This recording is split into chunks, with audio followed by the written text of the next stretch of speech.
చెప్తున్నాను. చేయకపోతే సమయం పడుతుందని చెప్పాలి తప్ప మేము చేసేస్తున్నానని చెప్పి చేశానని చెప్పి మిమ్మల్ని మభ్యపెట్టడం అనేది చాలా తప్పుడు విధానం ఇది. కాబట్టి ఇప్పటికైనా అర్థం చేసుకోవాలి మీరు ఏది వాస్తవం ఏది అవాస్తవం అనేది. వన్ లాస్ట్ క్వశ్చన్, సమయాభావం వల్ల ఇంకా మనకి సత్కారాలు కూడా ఉన్నాయి సార్. లాస్ట్ క్వశ్చన్ అమ్మా, చెప్పాలి, మీ పేరు చెప్పాలి. Good afternoon sir, this is Yashasvi, MBA second year from quiz college. Sir, నేను మీకు ఒక క్వశ్చన్ అడగాలనుకుంటున్నాను, అలాగే ఒక విషయం గురించి చెప్పాలనుకుంటున్నాను. ప్రీవియస్గా నేను ఏ న్యూస్ ఛానల్స్ విన్నా అన్నిట్లో బూతులు తిట్లు ఎక్కువ అయ్యాయి సార్. ఎప్పుడైతే మీరు సీఎంగా రాజకీయాల్లోకి వచ్చారో బూతులు తిట్లు అనేవి చాలా తగ్గాయి sir. We are thank you for that sir. Next నేను అడగబోయే క్వశ్చన్ వచ్చేసి, మహిళల గౌరవ రక్షణ విషయంలో మీరు అనుకున్నది చేయగలుగుతున్నారా? మా రక్షణకు మీరు ఎలాంటి భరోసాని ఇస్తారు సార్?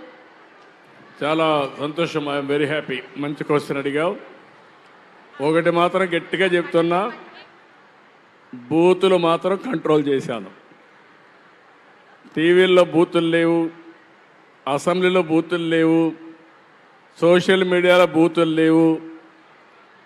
ఎవడైనా బూతులు మాట్లాడితే మాత్రం మీరు ఉండవలసిన ప్లేస్ మీ ఊరు కాదు, ఉండాల్సింది ఎక్కడుండాలో చూపించే బాధ్యత తీసుకుంటూ ఎవడు చేసినా వదిలిపెట్టడం, అది కంట్రోల్ చేసాం. ఒప్పుకుంటారా? ఏమ్మా బూతులు లేవు కదా? నేను బూతులు తిడుతున్నానా? ఇప్పుడు మా వాళ్ళు తిడుతున్నారా బూతులు? రాజకీయాల్లో బూతులు ఉన్నాయా? లేవని వాడు చేలిపైకెత్తండి. మీకు మంచిగా అనిపిస్తా ఉందా? అనిపిస్తే గట్టిగా చప్పట్లు కొట్టి ఆశీర్వదించండి. ఇది కావాల్సింది. సమాజంలో సభ్యత ఉండాలి. మన పిల్లలకు మనం నేర్పించేది సభ్యత.